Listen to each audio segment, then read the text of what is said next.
Hello once again, everyone. This is a very special overview of a 1/48 scale U.S. fleet boat, most populous submarine in the United States Navy during World War II. It's a super cool boat, and we're gonna walk you through the whole thing.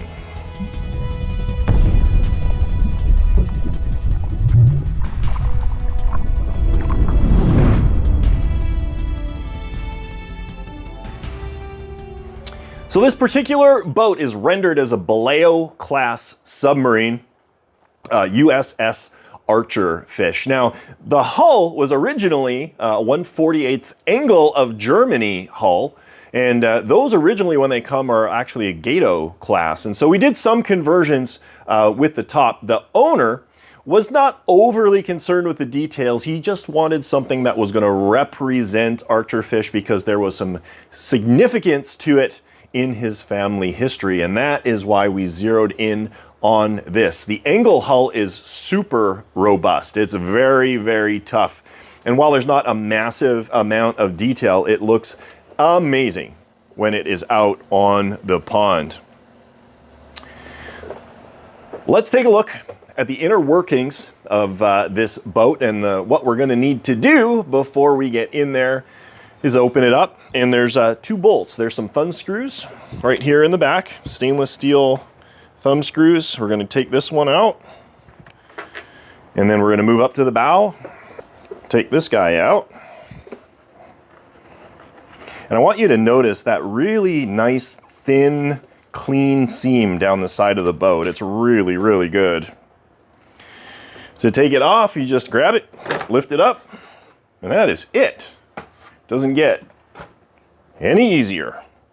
What we have here is a customized setup. This is an R&R Model Engineering 100 millimeter diameter twin tank watertight cylinder. It works really, really well in this particular application. Let's begin our tour by going back up to the bow and taking a look. Removal of the watertight cylinder is very easy. You just loosen off this Velcro, disconnect the magnetic linkages, disconnect the watertight connection for the forward servo. Then in the back, we're going to take our magnetic connections done, and then there's a hold down clip in the back here that holds these gears down. You're just going to loosen those off. Take that bar off, and I like to keep it right here so you don't lose it. And once that's all done, you can just grab the cylinder and literally pick it right up out of the boat. Access to the watertight cylinder is also very, very easy. It takes a little bit of technique though. So what we're gonna wanna do, you're gonna grab this ballast tank, and you're gonna hold the main, and you're just gonna roll this kind of back and forth. Not a lot. Just give it a little wiggle, wiggle, wiggle, and then it comes undone. And you'll notice now that we've got this pulled apart, how power and signal is transferred from one end of the cylinder to the other, and it's via those pins that you can see there. So what I'm gonna go ahead and do, I'm gonna disconnect this hose, and now that we've done that, we pull the whole thing out. No wires to connect, no clips, no connectors. It's really, really awesome. To get ready for the pond, all we're going to do is grab our power connection here, put it together, tuck it in, make sure it's not going to get hung up. And now we're ready to put it all back together again.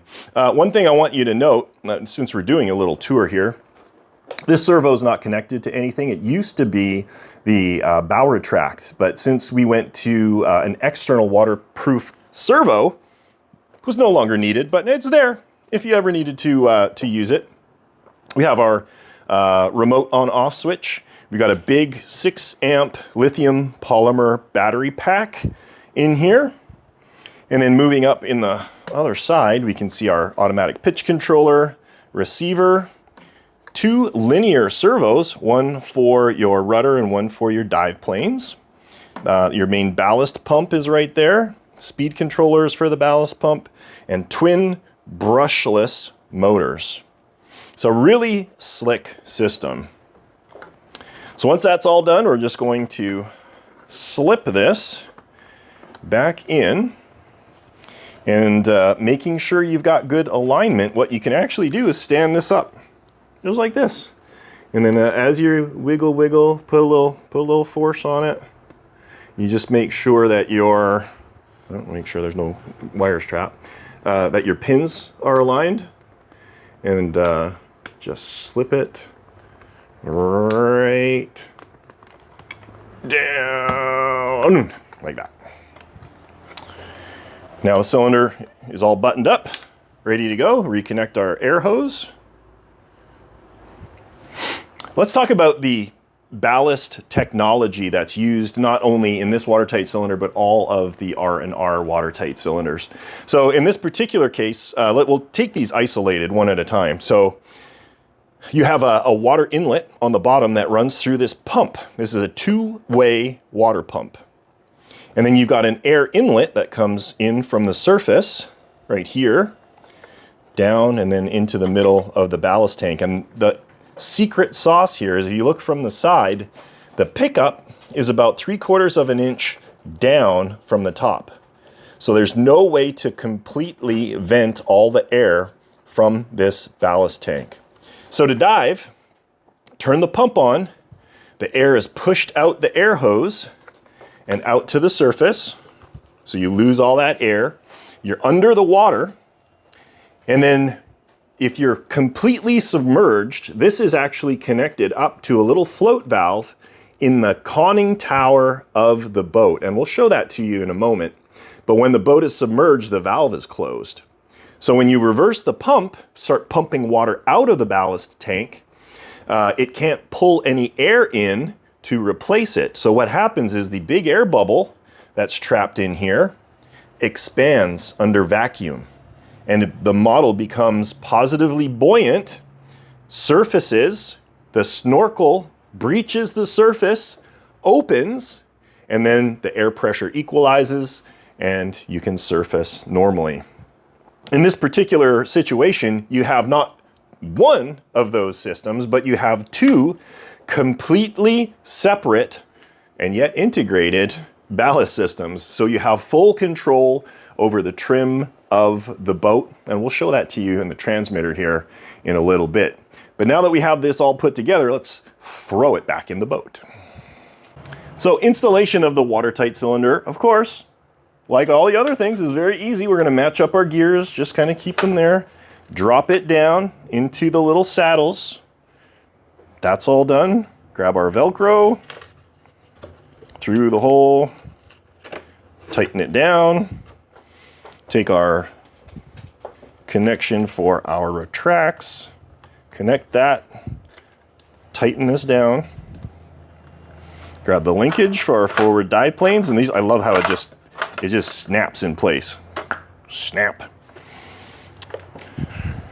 This, by the way, this hose, I didn't talk about that earlier. This is a test hose. So if you want to test, let me rephrase.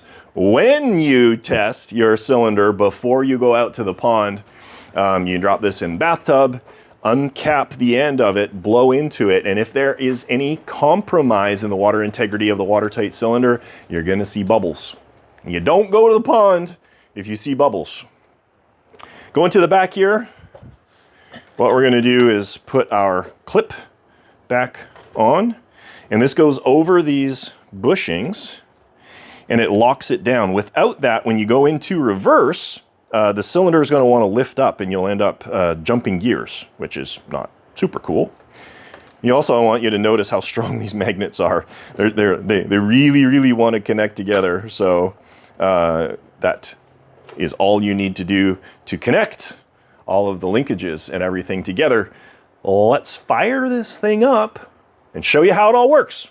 Everything is controlled from this FrSky X20 tandem, but we are primarily using 900 megahertz. I'm going to fire it up.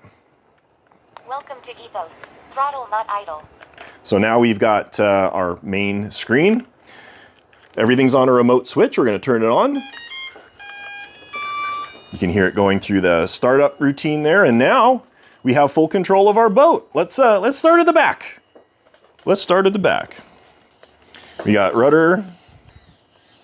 We've got dive planes. We've got throttle.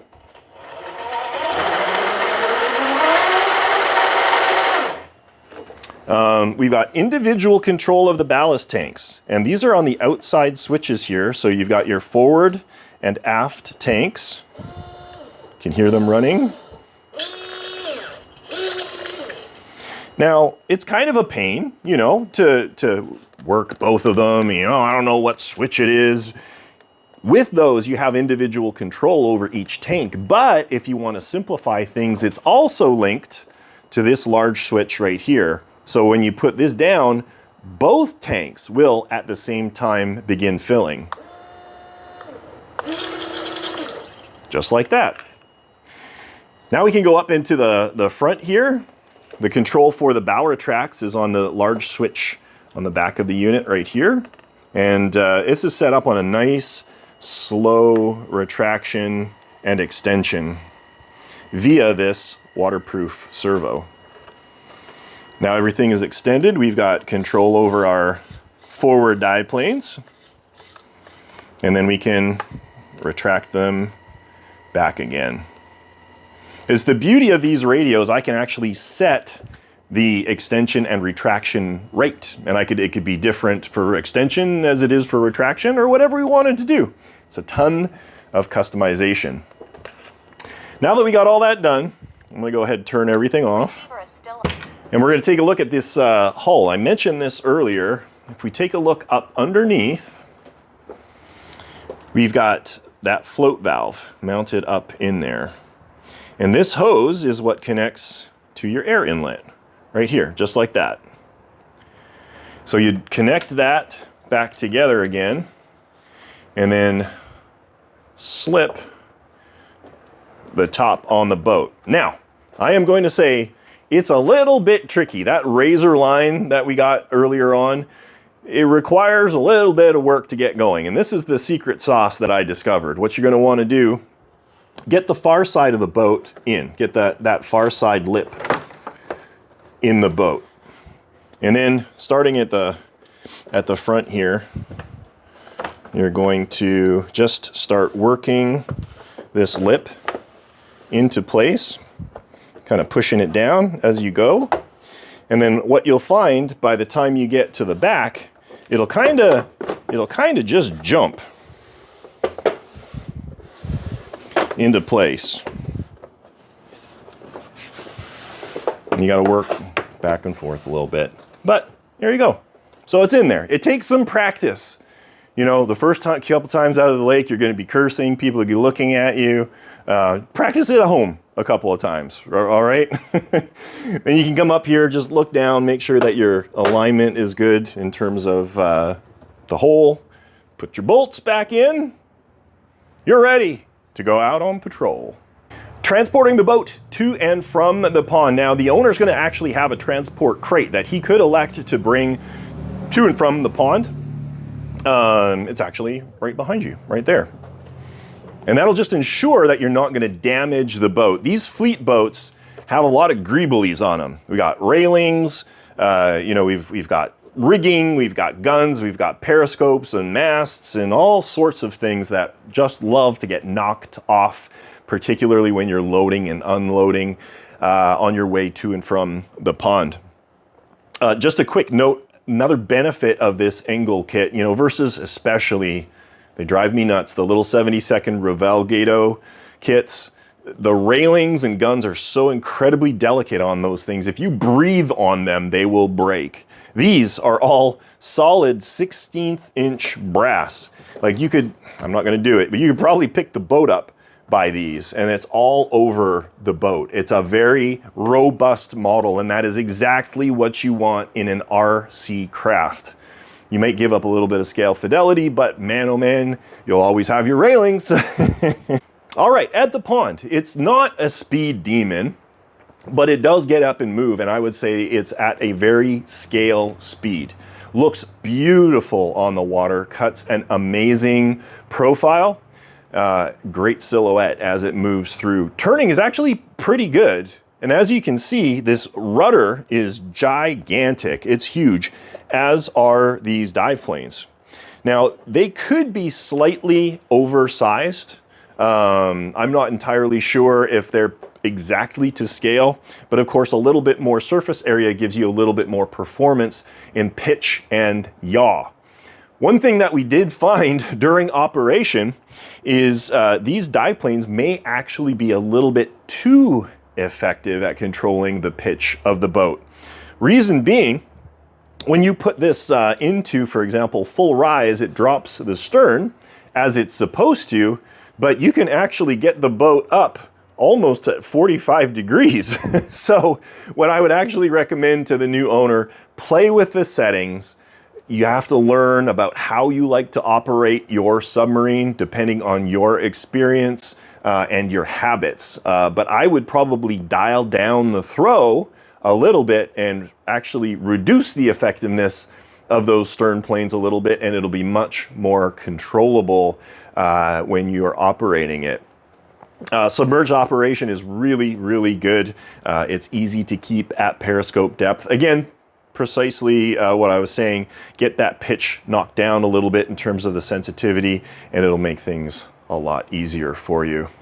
So as you can see, this is a very large boat, 78 inches in overall length. But the performance on the water makes it feel like it's smaller. It makes it feel like it's a little bit more nimble. The thing I really like about this, especially compared to the Engel boats, is it is incredibly light and easy to transport. I can just grab this boat, just like this, and pick it up. I can almost tuck it under one arm and walk around with it.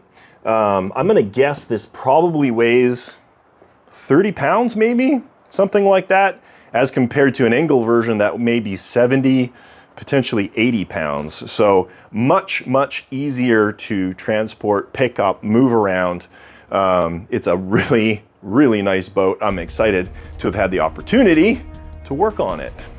Well, there you go, everyone. An overview of this 1/48 scale Balao class US fleet boat submarine built by your friends here at the Nautilus Dry Docks. Big shout out to Ron with R&R for getting that cylinder put together and doing such a good job on it. If you like what you see, please do like and subscribe. It helps us out here at the Dry Docks a lot. If you have any questions or comments, drop them down below. Love to hear from you. And with that, I am going to let you go. You have a great rest of your day. And as always, we will catch you next time.